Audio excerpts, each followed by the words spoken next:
जय कुंज बिहारी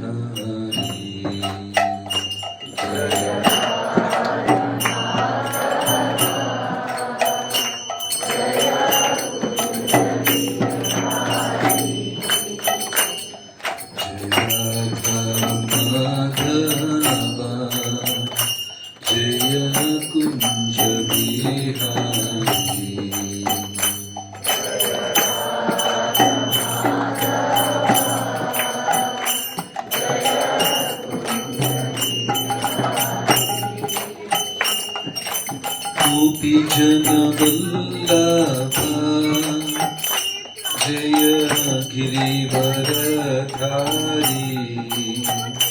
जय गिरिवरधारी जय गोपी जनवल्लभा जय गिरिवरधारी जय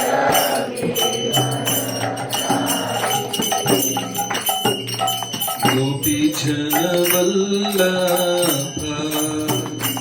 जय गिरिवरधारी जय गिरिवरधारी गोपी जनवल्लभा जय गिरिवरधारी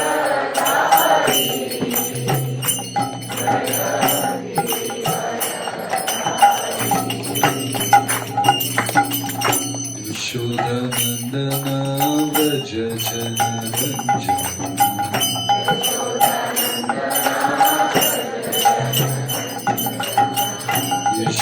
यशोदानंदना व्रज जनरंजन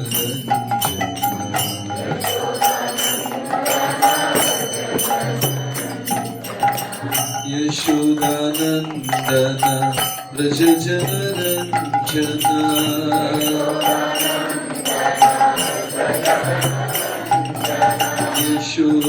यशोदानंदना Vraj जनरंजना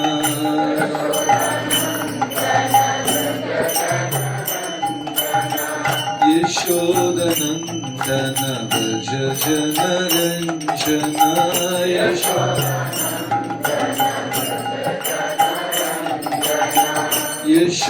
यशोदानंदना Vraj जनरंजना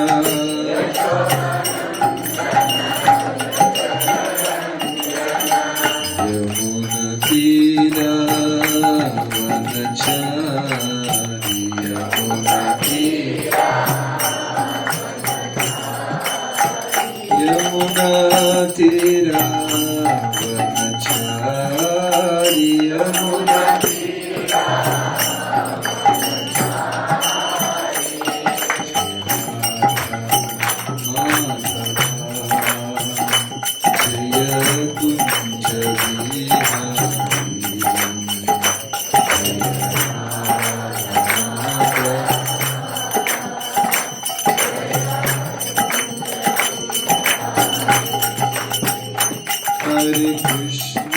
Hare Krishna, Krishna Krishna, Hare Hare, Hare Rama,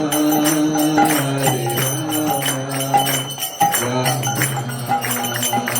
Hare Hare, Hare Krishna.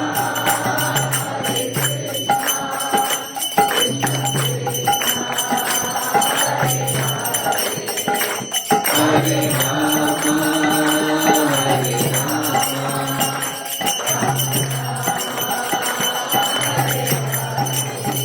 Hare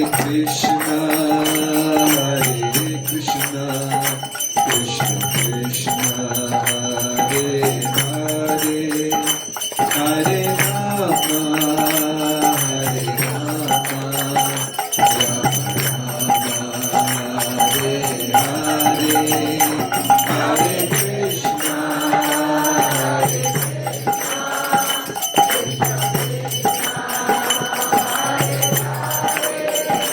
Hare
Deenbandhu जगत्पते गोपेश गोपिका कांता राधा कांत नमोस्तुते तप्त कांचन गौरांगी राधे वृंदावनी वृषभानुसुते देवी प्रणमामि हरिप्रिये जय श्री कृष्ण चैतन्य प्रभु नित्यानंद श्री अद्वैत गदाधर श्रीवासदि गौर भक्त वृंदा हरे Krishna Krishna Krishna Hare Hare Hare Ram Ram Ram Hare Hare Hare Krishna. Thank you for coming on the fourth day of our session. So in the last 3 days we covered certain topics about dharma, then about women personalities, then bhakti. Then today is Grhasta Ashrama. In Grhasta Ashrama, nobody can be 100% independent and they cannot execute their will 100%. In Grhasta Ashrama, you have to adjust a lot. Once one great Maharaja explained, the success mantra of family life. The success mantra of family life is a 3 mantras are there. The first one is adjustment. Second one is adjustment. And the third one is adjustment. So now you're all experts. That is all. Because you cannot be 100% independent. You cannot execute your will 100%. You have to always accommodate others. We have to do that voluntarily, or else God will supply you certain children where you will learn that forcefully, how to adjust. Some children will make you a saint. They're amazing children. Fine, Prabhuji, I just left. Gave up. Some children are there specially made for us. They come here. So, but at the same time, family life is a very beautiful garden. There are a lot of rose flowers. We can offer all those flowers to Krishna and make that family very beautiful. One great saint called Bhakti Tirtha Swami, he said, family life is like a rose plant. In rose plant, are the flowers more or the thorns are more in number? Which is more? Thorns. But no one will say it's a thorny plant. They will say it is a rose plant. We should learn the art of counting roses in a rose plant rather than counting thorns in a rose plant. Right now, are we counting roses or thorns? Thank you for being very honest. Right now we are all counting thorns. How many thorns do my husband has got? How many thorns does my wife got? So, shuru mein wife will complain, husband will listen. Then husband will complain, wife will listen. Then the both will complain, whole world will listen. Every family is like that only. Then by the time, slowly you will become 50. Then you go and complain, people will make fun of you. You have not stopped this. Then every life becomes like that. Then we will advise the next generation. But somewhere we can learn to count roses. It is an amazing blessings. If you see in Bhagavatam,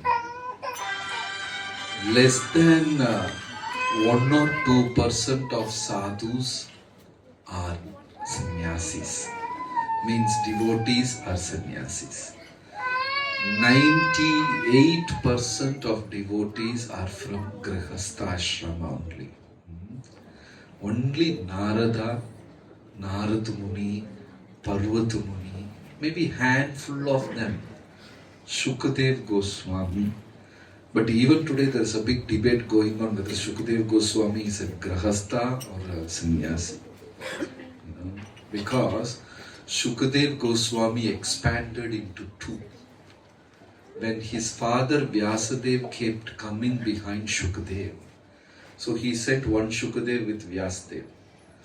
So hardly 2, 3 or 5, 6, maybe 10.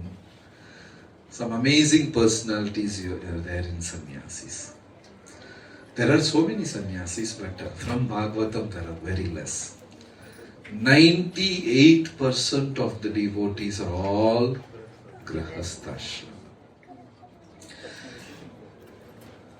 So once Prabhupada said, when devotees went and complained about Grahasthashram, some devotees complained, my wife is not listening, she is so this thing, that thing. Prabhupada said, if you remain simple, spiritual life is very simple. If you are complexed, then spiritual life is also complexed. Some people's mind, amazing, it can think in all 360 degrees. It's very complicated to remain simple. But some devotees are very simple. It's easy for them. And one such family, they continued as husband and wife in spiritual life is Jayadev Goswami. How many of you want the same partner in spiritual world also? Okay, nobody understood English. Everybody is looking to some other direction. Not a single person has raised the hand. So surprising. Nobody wants the same partner in spiritual world? Ranju Prabhu.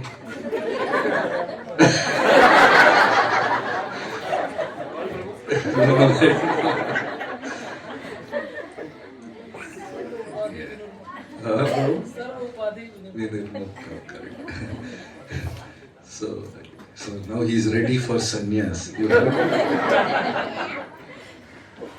So Jayadev Goswami and Padmavati are the couple. As per scriptures, they continued as husband and wife in spiritual world because they had Krishna in the middle. Their life was beautifully woven around Krishna. But in our case, it is not like that. The attachment may be for different reasons. Wealth or some other reasons. So many things. Love. But in the material world, love always leads to disappointment. Love means attachment. Attachment leads to expectation. Expectation leads to disappointment. Disappointment leads to misery. That's why we say, I fell in love. That's it. You'll never get up. We all fall in love. So because when there is love, then automatically there is attachment. When there is attachment, automatically there is expectation. My husband will understand my heart. And he will come with flowers, singing song.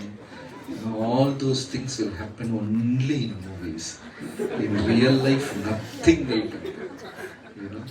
You cook so nicely and you serve him. Enough.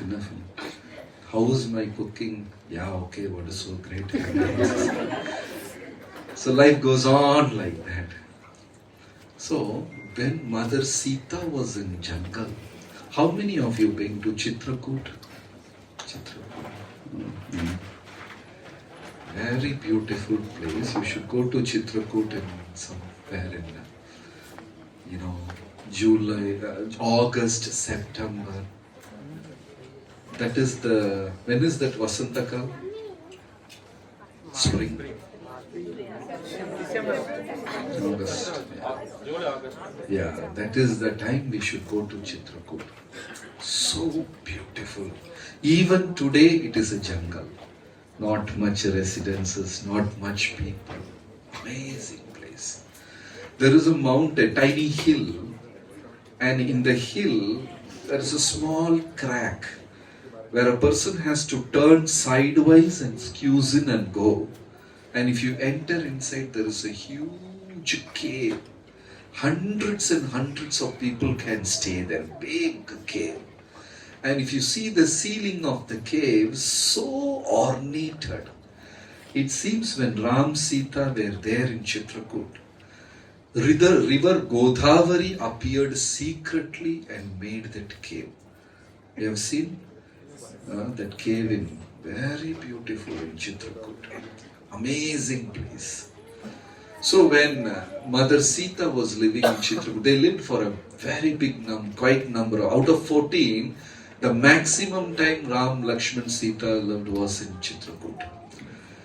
So every day Mother Sita will go and serve all the rishis and rishi patnis. Ram said, this is the best time you have. This is the best opportunity. You will not get this opportunity again. This is not possible in Ayodhya. We are in jungle, Vana. So go and search for all the rishis and rishi patnis. Serve them and listen to them.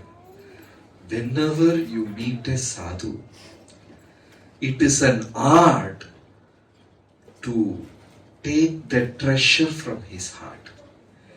Every sadhu is preserving some treasure in his heart.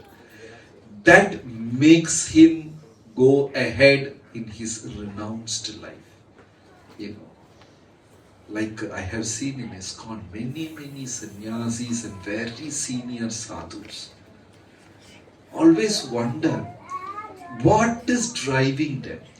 Here we have so many things, driving forces, job, promotion, salary. There is a beautiful Chinese proverb. If you don't like your job, the only answer is take a loan, you will start liking your job. If you don't like your boss, take couple of loans, you will start loving your boss. And if you don't like the world, get married, you will start loving the world. It is a Chinese proverb, right? So, there are many driving forces in this world. Money, wealth, and so many other goals, children.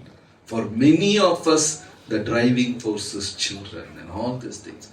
But the sadhus, they don't get salary, and every month they don't get appreciation. In some companies, regularly they appreciate, they give party, wow, blah, blah, blah. And we always get fasting days only. Every week some fasting.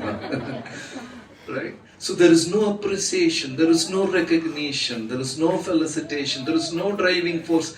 And what is the driving force of the sadhus? And once I asked a sannyasi, that Maharaj passed away, his name was Krishna Swami, very elderly person.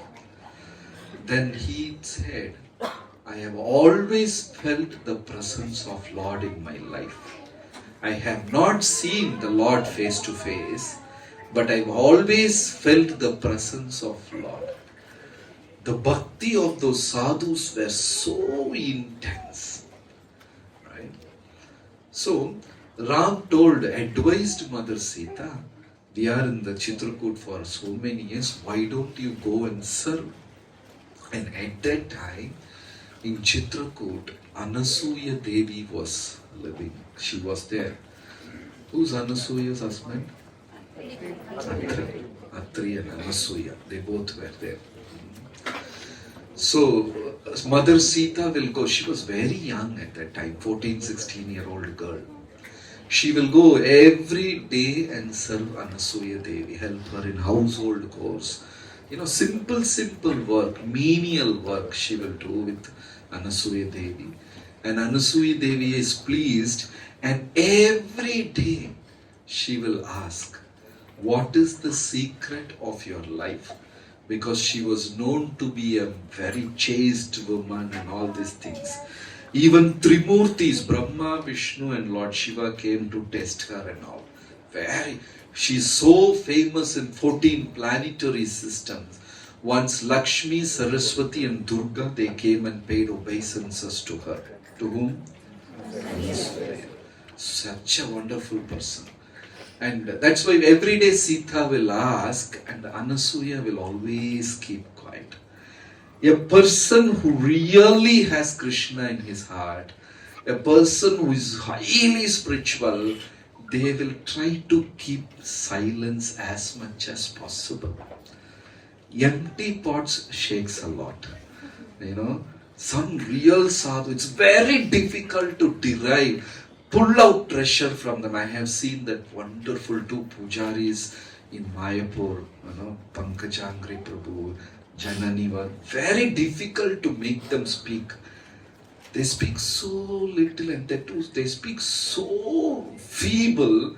Sometimes you can't understand what they're. You have to smile and keep shaking your head. Their voice is so feeble. They speak very less. Some of us, morning 4 o'clock we start. Goes on till night 11 o'clock. We keep speaking and even in sleep also we speak. They speak very less. Many sadhus I have seen.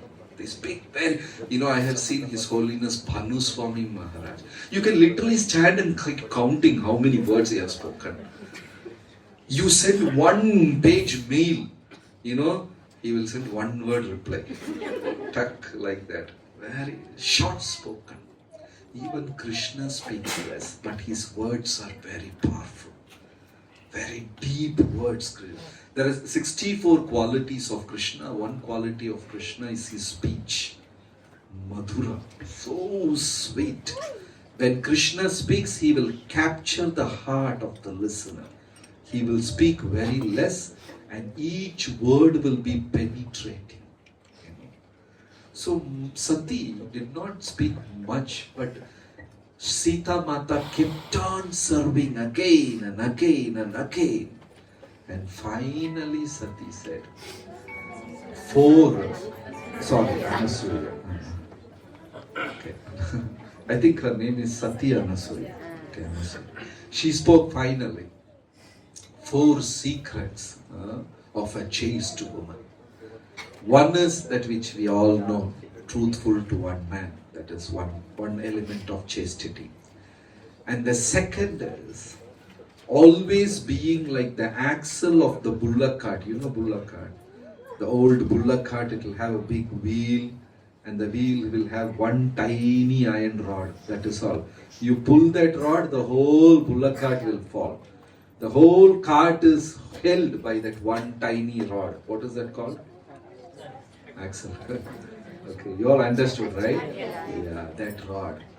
So, Anasuya Devi said, women play a very important role in holding family in a dharmic way.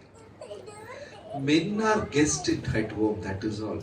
As long as you give them tasty food, they will enter. If you don't give, they'll go to hotel. They buy a parcel for you also. So, women are the dharmic force who hold the family. They are like that axle. You remove that, it's all gone. Everything is gone. But Kali Yuga is exactly opposite. Things are happening the other way around. So that is the second thing. And the third, The secrets of family. There will be so much of secret in a family. So many secrets husband will share, the in-law, others, and so many. It's not like that you turn into a BBC and broadcast it the next day. So the secrets should go as though the things are dropped in a bottomless well. It is very difficult for a Mataji to hold a secret because that is a curse by Yudhishthira. In Mahabharata it is beautifully said, when Karna was killed, all of a sudden Kunti came and she started beating the chest and beating the head and screaming at the peak of her voice and crying. Who was crying? Kunti was crying. And Yudhishthira and all the Pandavas were shocked. Why Kunti is crying at our enemy's death? In fact, Arjuna was jumping and dancing. Bhima was screaming out of joy. And why Kunti has to cry? Then Yudhishthira went and asked, Mother, I think you are mistaken. This is Karna, our enemy. He is not from our side. But Kunti did not speak a single word. Karna's body was glowing like a sun because he is Surya Putra. Even though he was on the wrong side, he was glowing. Kunti Maharani took that body like a mountain he was. She lifted and put it on his lap and she was wailing and crying. Then Yudhishthira asked, why are you crying? This is Karna. Then with tears she said, he is my first son. Hey Dharmaraj, I delivered him when I was at the age of 10. He was my first son. Surya gave me. Out of this fear for this world, I threw him in Ganga. Even today, if you go towards Badrinath, there is a place called Karna Prayag. Have you heard Karna Prayag? That is the place where Kunti Maharani dropped Karna in a basket with a silk cloth. She took her chadar and wrapped him and dropped him. Karna Prayag. So she narrated the whole story. And Yudhishthira asked one question. Why did you hid this from me? You know me very well. I will never hold enmity even with enemies. If you would have disclosed this, I would have happily given my entire kingdom to him. And we all 5 Pandavas would have served him. And moreover, if Karna is becoming the king, Duryodhana also will be happy. We could have avoided the whole war. We could have avoided all this bloodshed and death.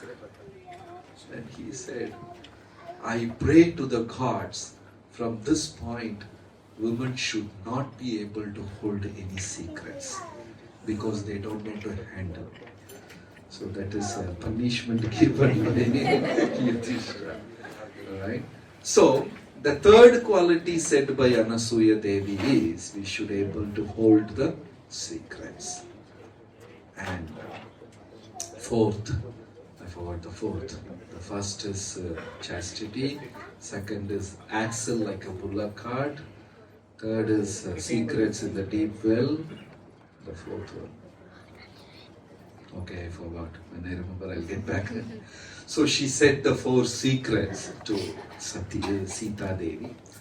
And Sita Devi was so... the fourth one is, there will be so much of ups and downs in family. All of a sudden, husband will lose business, he will lose money, he will be jobless. And the wife goes and tells, so many princes came in proposal. I don't know why my father came to there will be hundreds and thousands of ups and downs in family. And they just remain calm. Let it pass. Let the bad time pass. Matra sparshastu kauteya sita ushna sukha dukkada agama apayino anityastam stitikshasva bharata.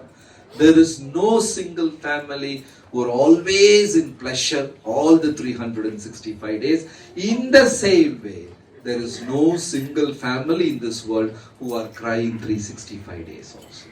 Right? I crack a joke. You all laugh. I crack the joke again the next day. Some of you will laugh.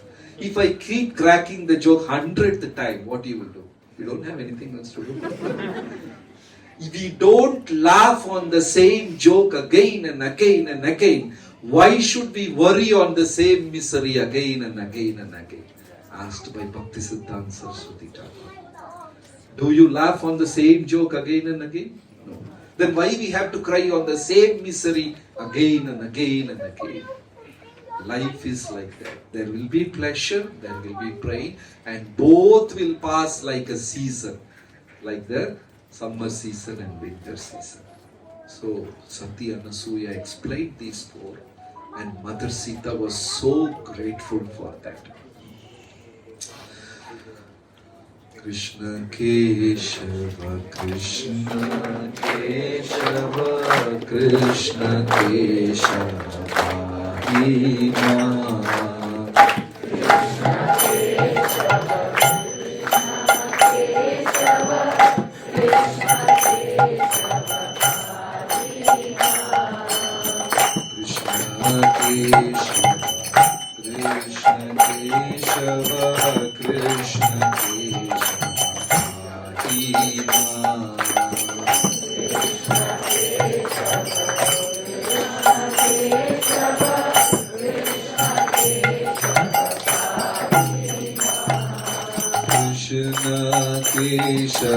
Krishna Keshava, Krishna Keshava, Bhagima.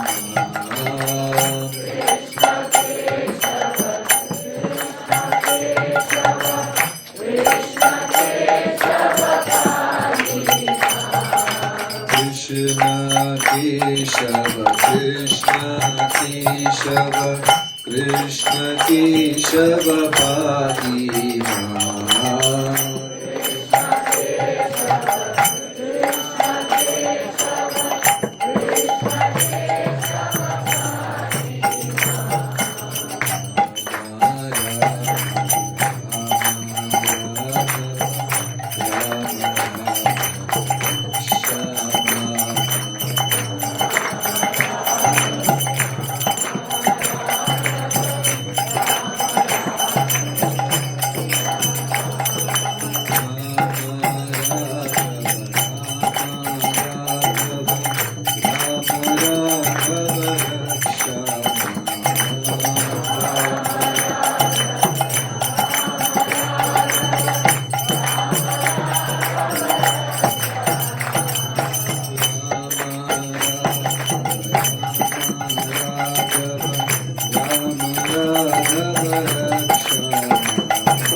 Formula for a successful family life is to be satisfied with what nature had given us.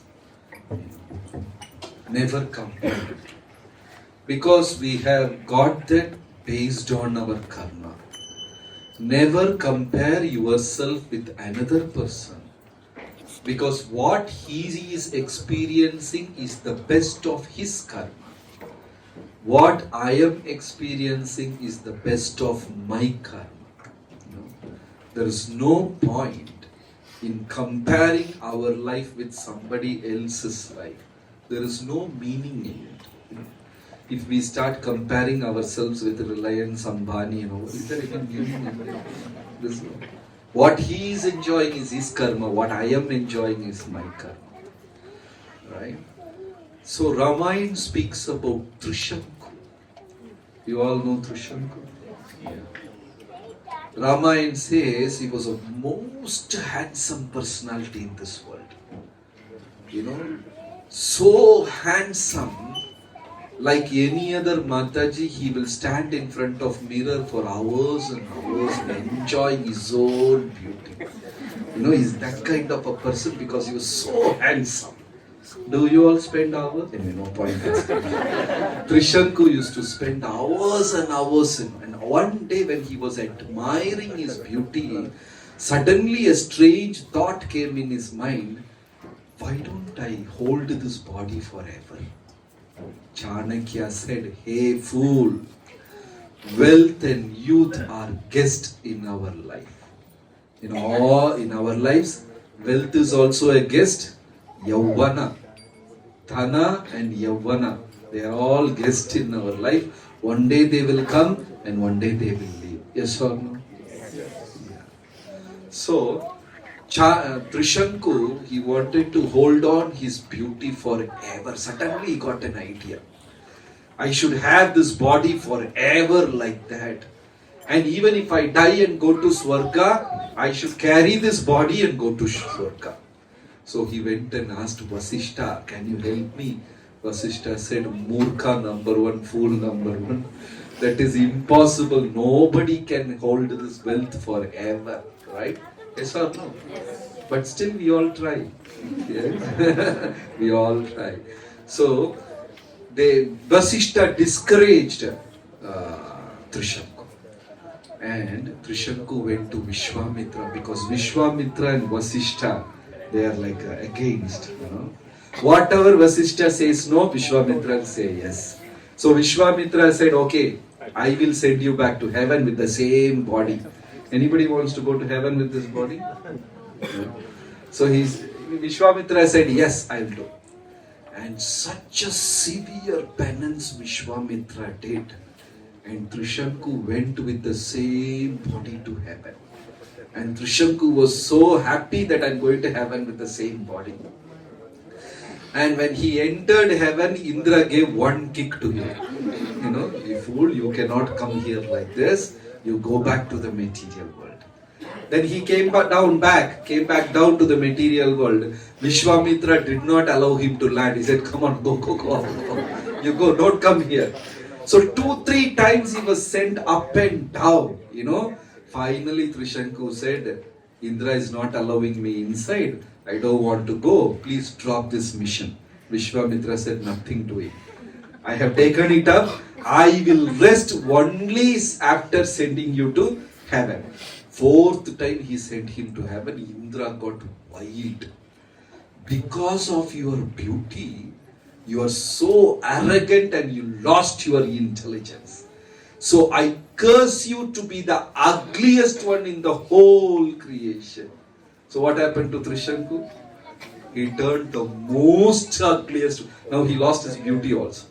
He came and begged to Vishwamitra, enough is enough. Now at the end I lost my beauty also. I don't want to go. Please forgive me. I made a wrong request. Vishwamitra said, I am not going to stop. I will rest only after sending you. He was begging Vishwamitra, please don't do that. Vishwamitra, nothing doing. I'm going to send you back. Then again he sent him. Then 5th time, Indra got wild. He said, I curse you to become upside down. First he got the curse of ugliest one. Now second, on top of it, he got the curse of being, walking with the hand and the legs. Very dirty not to walk like that. So he got that curse, hands down and legs on top. Then he started begging and crying. Vishwamitra never let him.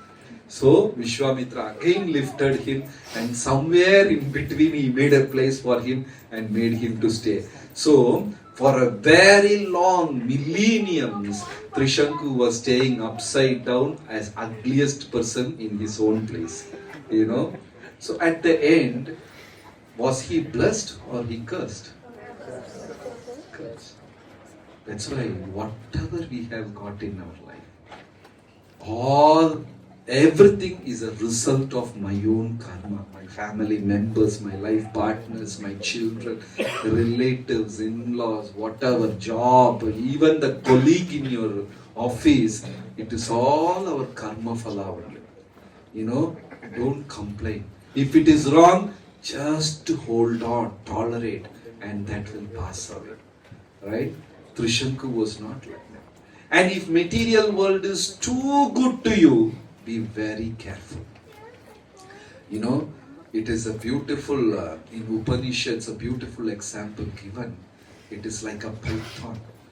A person was having python as a pet animal. Many people have cats and dogs, you know. Which is the pet animal, which animal is adopted as a pet animal the most in this world? Dog. Cats. Cats. My kitty, my kitty. They always have that my kitty. And there are some intelligent people, they have written all their property for the cats. There are some cats. I don't know whether they know it or not. Right? The cats, then maybe second, maybe dogs. Okay. So they have all these things. So this particular person had a python as his pet. If you go to all these East Asian countries, they have these tiny alligators, small alligators. Udumbu English, Udumbu, which they used to climb the compound wall and all that thing. It will just hold on.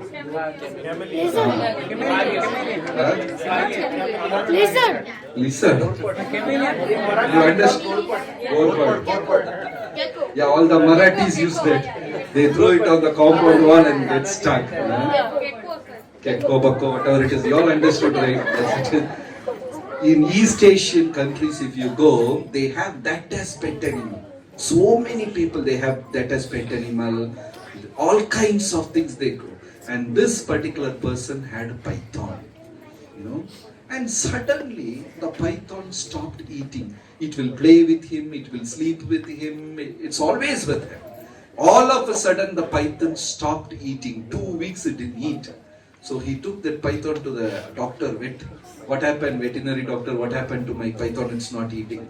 It is starving. So the doctor said, my dear friend, it is starving so that it can swallow you one day. That's why it's starving. It will swallow. That's what pythons will do. If they are hungry, what we will do if we are hungry? They starve. If they are hungry, they starve. They starve for a couple of weeks and get ready so that they can swallow a whole calf or a goat, whatever they can swallow, and for another 40 days it will not move. It will go and rotate around a tree so tightly so that the animal inside the belly will crush to death. Then it will lie down for a few months. So somebody sleeps more than 8-10 hours a day. Purana says he will take birth as python for one lifetime. If he sleeps more than 8-10, nobody will. More than 8-10 hours. So, this is what is material world. Sometimes material world is too good for us, but make sure at one point of time it will swallow us. That is why Ramayana says we should be completely satisfied with what we have. Not to complain about anything in this material world. Do we have got complaints? No. Yes? You have got complaints? Sometimes, huh? Against your mom or dad? Both. Huh? I want to know who are your parents. There, please raise your hands. Both of them are not there. Their father is not come. Oh, they sent you here and they didn't come. Today go and tell them, okay? Yeah, good girl. What's your name? Vritika. Okay, good. So Jayadev Goswami and Padmavati are a couple who continue to be couples in spiritual life. Jayadev was a sannyasi actually. He renounced his life, he was a sannyasi. Amazing childhood life Jayadev had. His father sent him to school. And every day he will come and glorify the school to his father. My teacher taught me like this, my teacher taught me that, I love to go to school, the school is so nice and this. So one day Jayadev's father met the teacher on the street and said, you are running a wonderful school and my son is so happy to be the part of your school. And the teacher said, the day your son came to my school, I will close the school. He's never returned to the school at all. But he's going to school every day, I don't know. So he will collect all his friends And he will go to all the plantain yard and this yard there, and all the kids will join together and they'll have dramas, Ramayana drama and this thing. And one day one farmer came beating on his head and crying, came and complained to Jayadev's father. All your children had a drama in my plantain yard, So father said, what's wrong? They had Lanka Dahanam drama. They burnt my whole forest. That is how Jayadev Goswami's childhood was.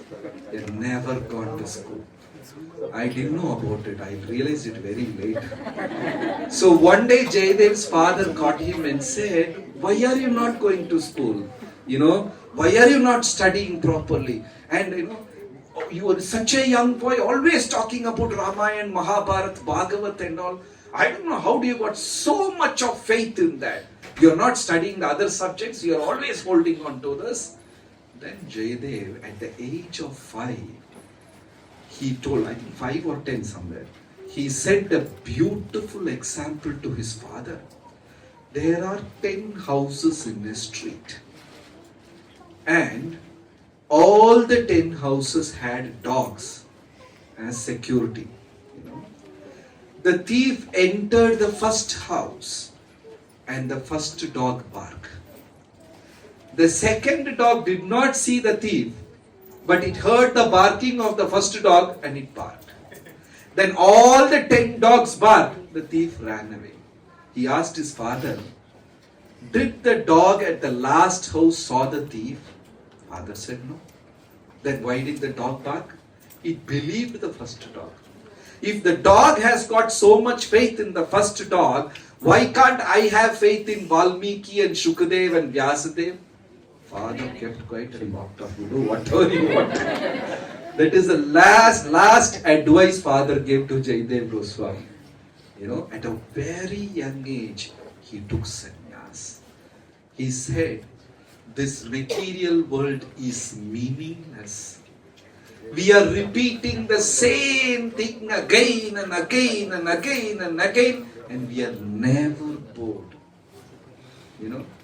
How many lifetime we have taken birth, how many lifetime we have studied, how many lifetime we got married, how many lifetime we have produced children, how many lifetime we have died. It's going on for Bahunam Janmanam Ante. Goes on for millions and millions of ages. We are not tired, and he took sannyas. Who took sannyas? And one day he went to Jagannathpuri.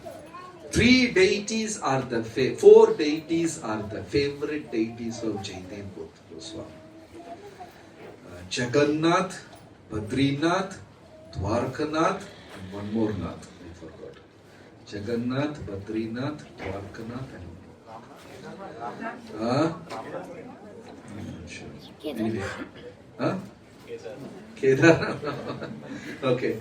So Jayadev was standing in front of Jagannath and singing songs. Jayadev only wrote Gita Govinda. Jayadeva wrote Ashtapadi. Not much. He has written only 4 crore songs in his lifetime. 4 crore. Only that much, yeah. Right? So Jayadev was singing songs so beautifully in front of Jagannath. Jagannath is mad about Gita Govinda of Jayadev Goswami. Every day, night when Jagannath goes to sleep, they wrap a chadar around him, and that is printed with Gita Govinda. That's what the chadar he wraps and goes to sleep. So when Jayadev was singing songs in front of Jagannath, there was an elderly Brahmana who was standing in the front, in the queue, and he was praying to Jagannath, Jagannath, my entire life I served you. I forgot to save and collect money, but my daughter Padmavati had come to the wedding marriage age. How will I conduct marriage? So immediately Jagannath asked, why you did not save money? Then the Brahmana said, you didn't pay me salary. I was serving you only. You didn't pay me salary. So nice conversation was going on. So I give the whole responsibility to you. Get the right suitable person for my daughter. And Jagannath said, the man standing behind you is the right man. The elderly person turned back, nobody was there, some sannyasi was standing there. There was no one, no, there is somebody standing behind you. Turned back and said, there is a sannyasi standing back. Yes, he is the right man for your daughter. What? Is sannyasi? Finally you are getting my daughter married to a sannyasi? You go and ask. So this elderly Brahmana went to Jayadev and said, Jagannath told me that you should get married to my daughter. So Jayadev said, I am a sannyasi. Nothing belongs to me. I don't have even a stick with me. What guarantee you have that your daughter will be happy with me? So he went and told Jagannath, this is the answer given by the sannyasi. So Jagannath said, he is speaking the truth, so give your daughter, she will be happy. Right? So finally it is Jagannath's order. Jayadev could not say no and he got married. Jayadev and Padmavati got married, and both of them are such wonderful pure souls. They had only Krishna in between. And every day both of them will be singing songs, singing songs, singing songs. No cooking in the kitchen, no grains, nothing. If they are hungry, they will go and beg something, and in this way they begged from everybody and they took so much of load. They are not working. They're all the time glorifying Krishna, writing songs and this and that. And Krishna was so dear. One day when Padmavati was sitting in the kitchen, in the olden days kitchen, on the ground they sit and they have the tube to blow and all. How many of you are trained in that? That thing, to blow the smoke and fire and things like that. So she was sitting, with cross legs like that and doing roti. Jagat Krishna came, sat next to her and started scratching. So Padmavati asked, what are you making? What you put? What ingredients you put? And this, like a regular householder, Krishna used to converse with Jayadev Goswami's wife Padmavati. And finally Padmavati, I will tell you one secret. Padmavati asked, what? No, I don't know whether I should say or not. No, Krishna, you tell. Your husband is actually jealous of you. Because I am talking to you, he's very jealous. Yesterday he wrote a song to me saying that I am not talking to him. He's very jealous, be careful. This is the conversation they had in their family. So that famous pastime when where Jayadev wrote that, Krishna serves Radharani or something like that. Krishna came and corrected. He corrected and then Krishna came and corrected.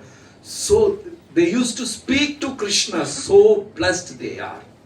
And one day the shopkeeper and all the villagers came. They said, you people have taken so much load and you were sadhus. We didn't want to trouble you, but you people are not able to repay. We are grabbing your house. We are taking your house. You have to leave the house.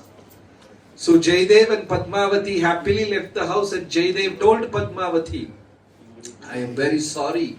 I could not give you any pleasure in this material world, but you still follow me. I am so fortunate to have you as my wife. Ranju Prabhu, have you ever said this? I am so fortunate to have you as my wife. And Padmavati said, I am not asking for any wealth. Please give me one promise that when you go back to Godhead, don't forget me, take me also. This is the conversation they had. And they left the house and they were talking. All of a sudden Padmavati turned and said, I forgot one thing. And she ran inside the house. Jayadev Goswami thought, I spoke so good about you. Now you are attached to something. You are running to take it. Then she ran and she came with Madhav deity. So that is the only thing Jayadev and Padmavati took when they left the house. Even today, if you go to Jaipur, there is a place called Kanaka Vrindavan. That's a temple where you can see this Madhav deity. Radha Madhava, Radha Madhava, Radhe Radhe.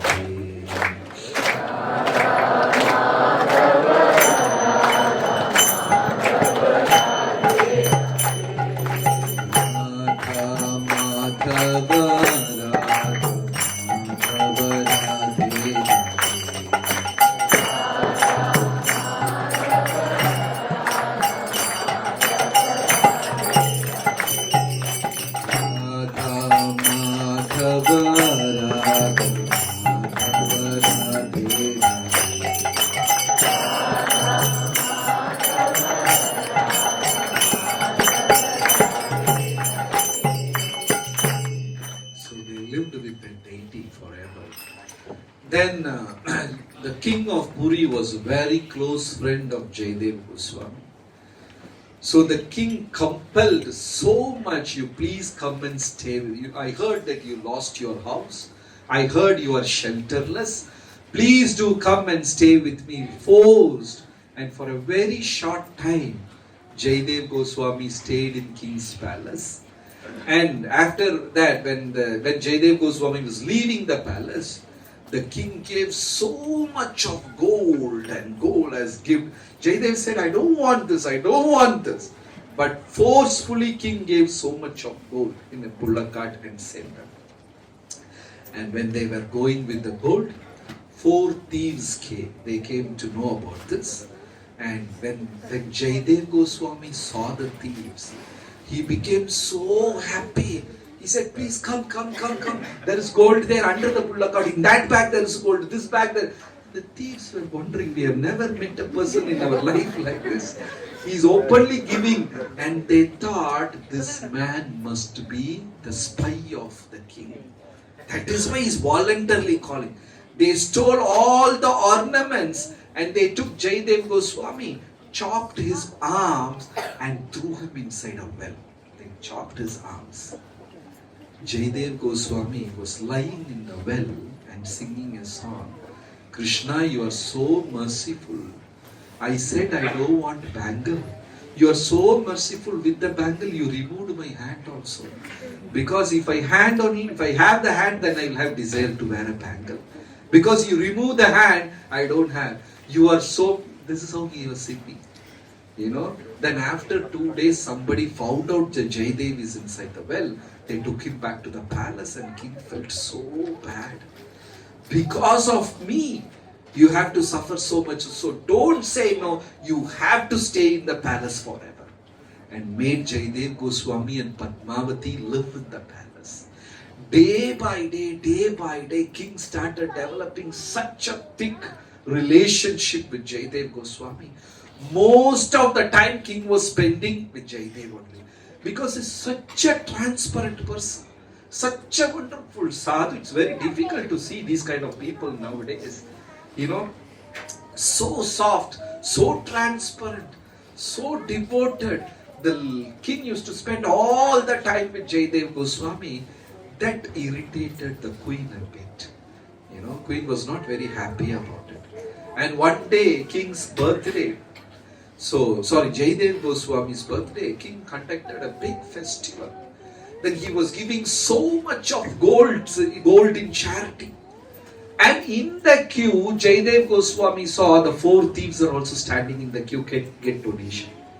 The moment the Jaidev Goswami saw the thieves, he immediately told the king, those 4 are my spiritual masters. The 4 are my spiritual masters. So give them more donation.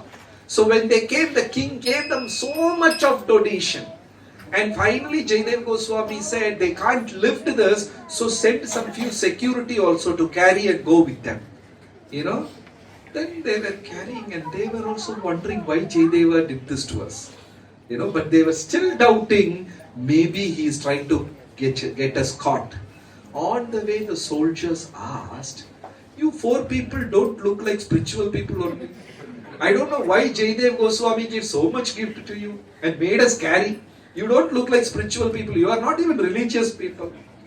Then the 4 thieves said, we are thieves. We came to steal. And you know who is Jaidev? He is the leader of us. You know why he is staying in the palace? Waiting for the right time. At the right time, he is going to kill the king and steal all the ornament gold. Then the moment the 4 thieves said this, there was a big quake. Earth shook. Earth tore open. All of a sudden, earth cracked and sucked the 4 thieves inside a ghost. The nature reacted when somebody offended these saintly people. That's why we should be very careful not to offend sadhus, param bhagavatas, bhaktas. We should not offend. Even today, if you go to Puri, you can go to this place. There is a Krishna temple. The earth has got a big, depression there. It sucked the four thieves. Then king came to know about this. Then king asked, why are you doing this? Why are you so humble, so gentle? Your love for Krishna is amazing. This incident made the king even more closer to Jayadeva and Padmavati. The queen got so irritated. So one day queen went to Padmavati's house with a cloth soaked in blood. Purposely she went and said, this is your husband's dress. Your husband went with my husband king for hunting, and in the jungle a tiger attacked and killed your husband. I am so sorry, your husband is dead and this is his cloth. She just bluffed, lied. The moment the queen said that, Padmavati had only one prayer. My Lord, I always begged you not to forget me when you go back to garden. How come you went alone? She claimed, oh Madhava, screamed, hey Madhava. She let her go. Then after some time, Jayadev Goswami came home and he said, my dear wife, I have given everything, all my spiritual this thing. How come you alone can go to spiritual world without me? He also prayed to Madhava, please take me. He left the world.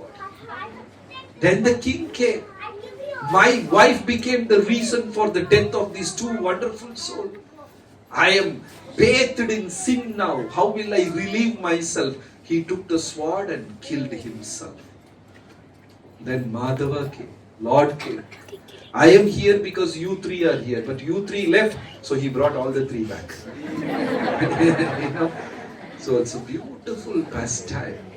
Even today, if you go to Jaipur, you can see this Radha Madhava, the Madhav deity, so beautiful. Radha Ramana Hari Bol, Jai Jai Radha Ramana Hari Bol.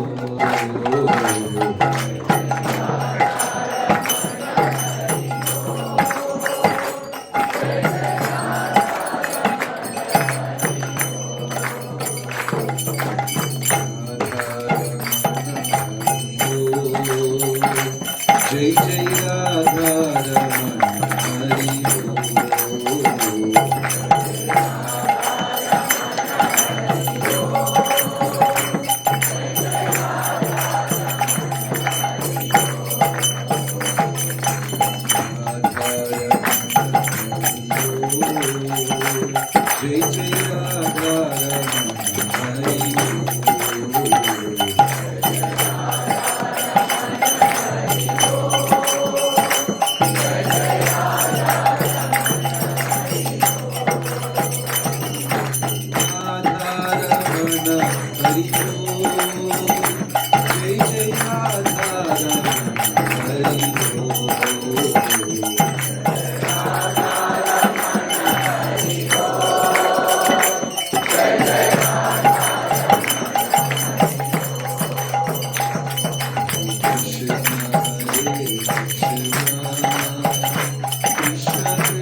Radha Madhav ki Jai.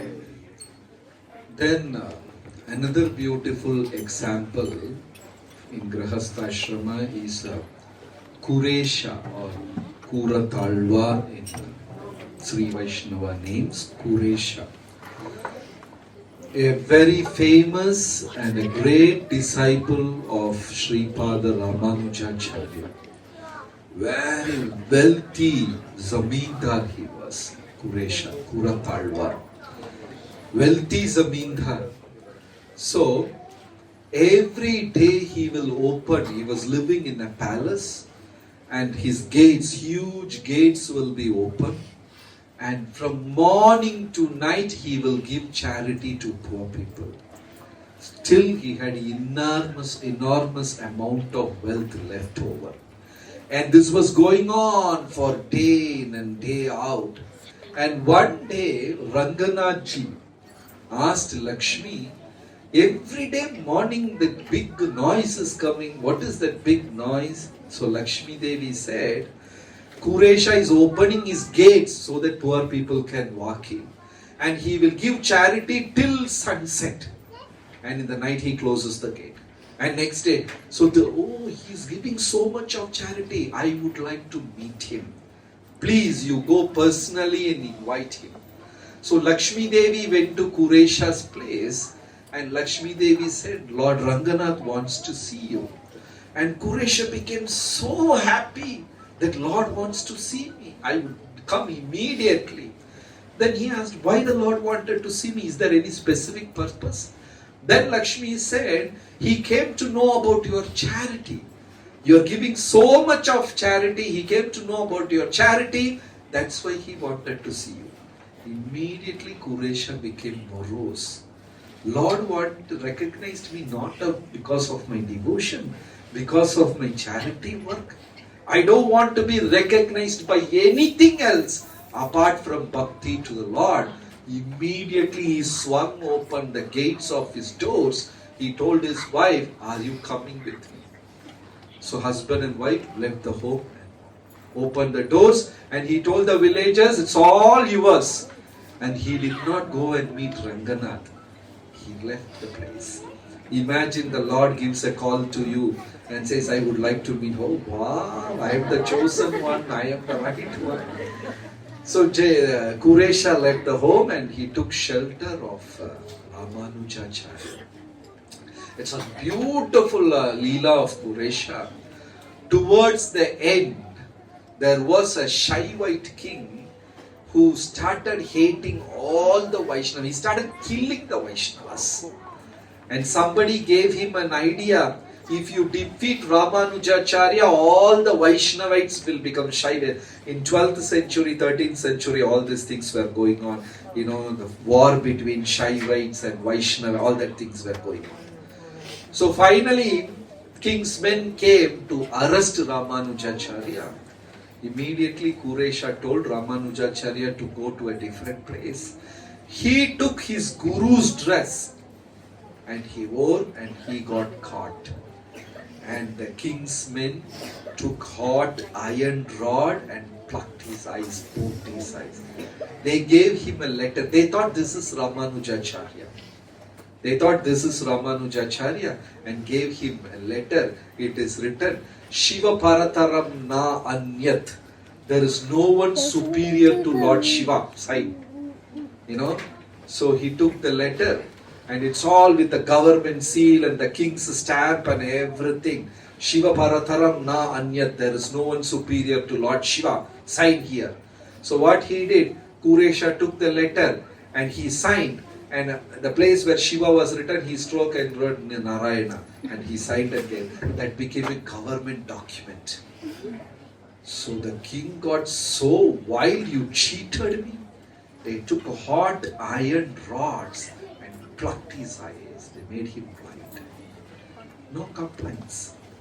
He lived as a blind person and he used to sing so beautiful songs. And Varadarajaji will come and dance in front of him. Have you been to Kanchipuram? There is a beautiful temple called Varada, Tamil Nadu, Varadaraj. The Lord ready to give blessings, And the Lord used to come and dance in front of him. Then after many years, Ramanujacharya came and saw his disciple is blind because of him. They actually came to catch Ramanujacharya, but they caught Kuresha, hugged him, embraced him, bathed him with his tears, and said, "How can I repay?" Kuresha said, "Nothing. You have given me your shelter. That is more than enough to get a Sadguru in this lifetime. It is millions and millions of lifetimes punya to get a Sadguru, shelter of a Sadguru. Because once Ramanujacharya was giving class. In that class, two great personalities were sitting. One is Kuresha, another is a very great powerful Acharya. He was sitting.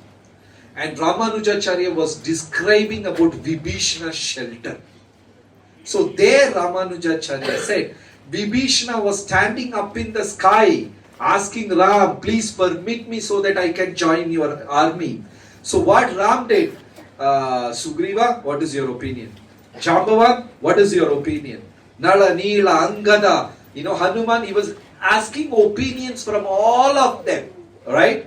When Ramanujacharya was giving class like this great Acharya got up and started walking. When Ramanujacharya asked, my dear sir, why are you going away? He said, Vibhishana is such a wonderful devotee. He has come and standing there for shelter. Ram is living in everybody's heart. Why can't Ram accept him? Lord is asking recommendation from so many people. If this is the case of Vibhishana, what will be my case? Nobody will recommend. Definitely in Hare Krishna, nobody will recommend. What will happen to me? Then Ramanujacharya said, I don't know whether Ram will give liberation or not. You surrender the process, I will give you liberation. What a great statement and powerful Acharya. Even Prabhupada said that. Follow 4 regulative principles, chant Hare Krishna, I make sure, because they had so much confidence, because Lord will accept me. When I take such and such Das from Avataridesh, Lord, please take him back. Lord will accept. The Acharyas had so much of power. So Ramanujacharya said, my dear sir, sit down. I vouch for you. I guarantee you. When this conversation was going on, who heard? Kuresha heard. And Kuresha said, I know your power, Acharya. You have given shelter to me in this life. That is more than enough. What else I need in this lifetime? Eyes are gone, hell with that. I don't care. Then Ramanujacharya said, do you know, every day when you sing, Varadaraja is coming and dancing in front of you? He said, no, I don't. But I used to feel very nice aroma and fragrance and things. Lord is coming. He said, tears started flowing. He said, tomorrow when you sing a song, Varadaraj will come and dance. And if he dances, at the end of the dance he will ask, because he's Varadha, he's always ready to give a boon. He will ask you, what do you want? You say, give my eyes back. So next day Kuresha was singing so devotedly, so beautifully he was singing. Varadaraj came and danced in front of Kuresha, and at the end Varadaraj asked, my dear Kuresha, what do you want? And Kuresha was about to ask, and suddenly he felt, that is so selfishness to ask my eyes back. What a thought process, We all go to doctor, get my this thing back, get my health back. How will I ask my eyes back? It's such a selfish activity. He said nothing, and he went back. Ramanujacharya got angry. He said, your body is not yours. The moment you took Diksha, your body also belongs to mine. That body is mine. Tomorrow you again ask for eyes. And next day Kuresha sang. Varadaraj appeared, and Kuresha said, my Lord, this is my Guru's order. Please give me eyes. But at the same time, if I'm going to be egoistic, even a % of ego because of this eyes, I don't want it. On that guarantee, you give me my eyes back. Lord was waiting to give his eyes back. So Kuresha, along with Ramanujacharya, went back to Godhead. completely satisfied with the life. Nothing. And their bhakti was so intense. Their bhakti was so intense. They don't have to think about anything else.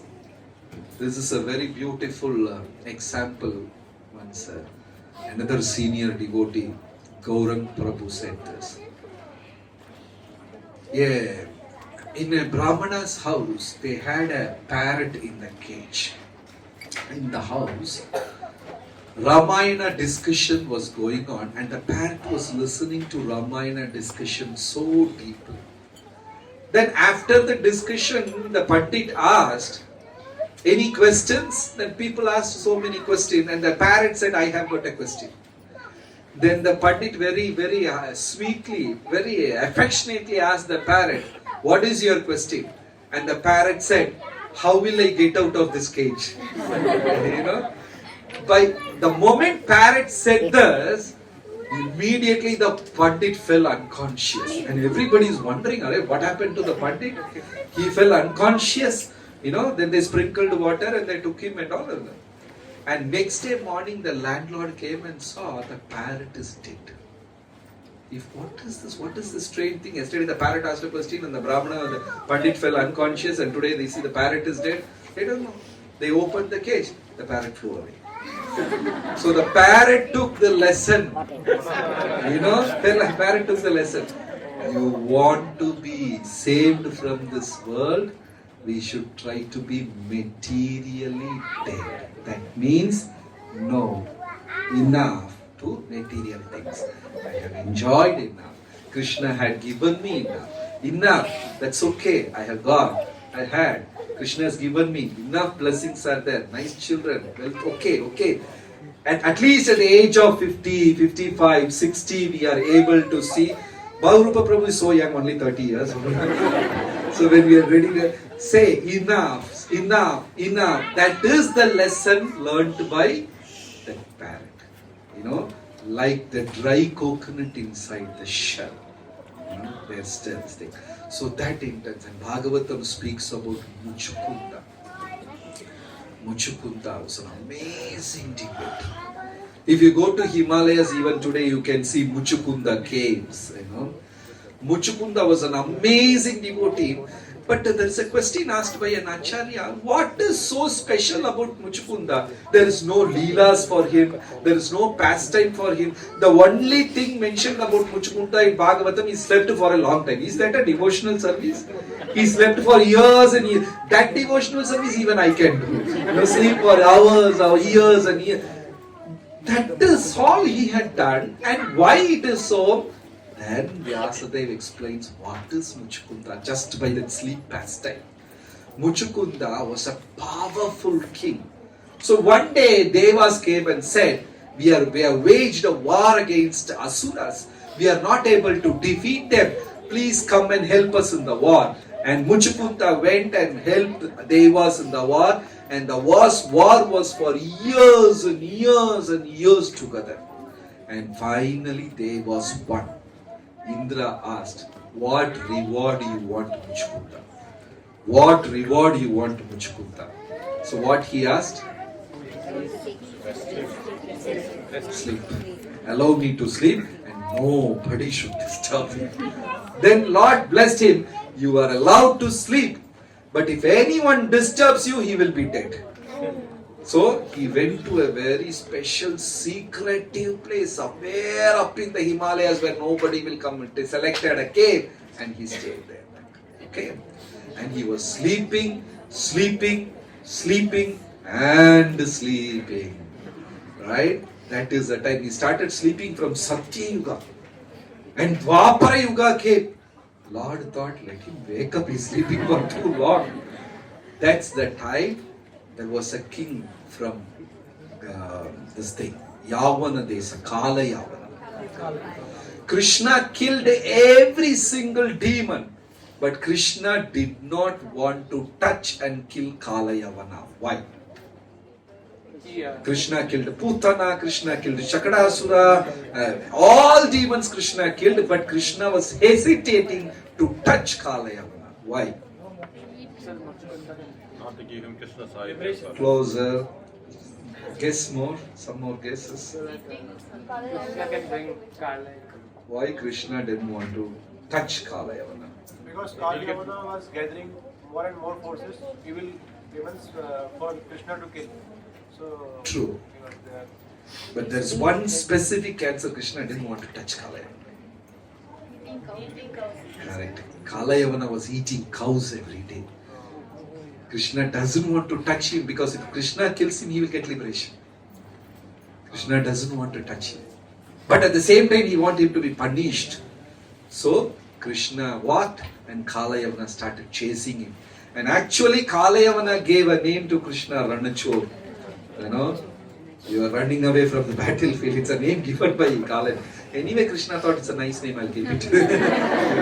Ranachor. So he was chasing and Krishna was walking so slow. But Kalayavana was gasping and chasing him, but couldn't reach.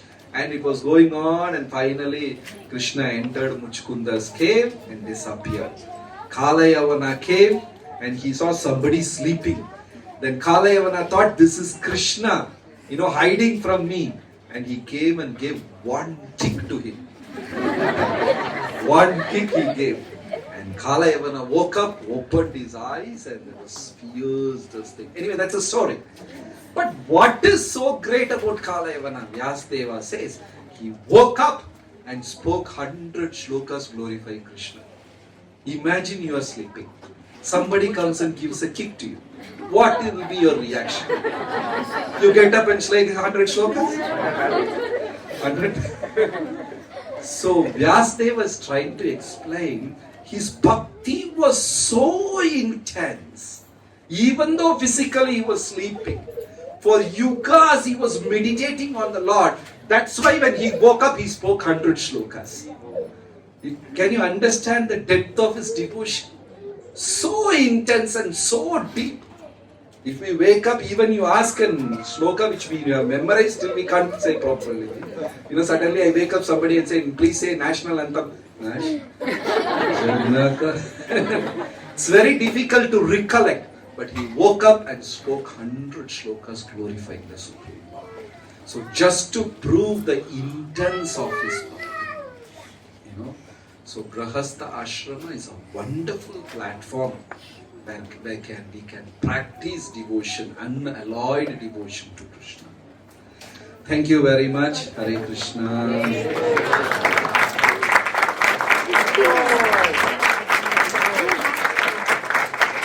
Any questions? Yes, Prabhuji. Prabhuji, you said Lady Mata Anusuya when told the secrets to Mata Sita. The third point was secrets should go as though it is dropped in a deep well, right? So, but at the same time, you also told that because of Yudhishthira Maharaj, it cannot be done, right? So that means that 4 points. That is close to impossible. Right. But still we have to practice. Very difficult. Because in Kali Yuga, not only women, even men fall in the same category. They are not able to hold things, They'll say, you are my best friend, I am trusting you, that is why I am telling you the secret, okay? And he will tell the same thing to another people. We are not able. Everybody is weak in Kali Yuga.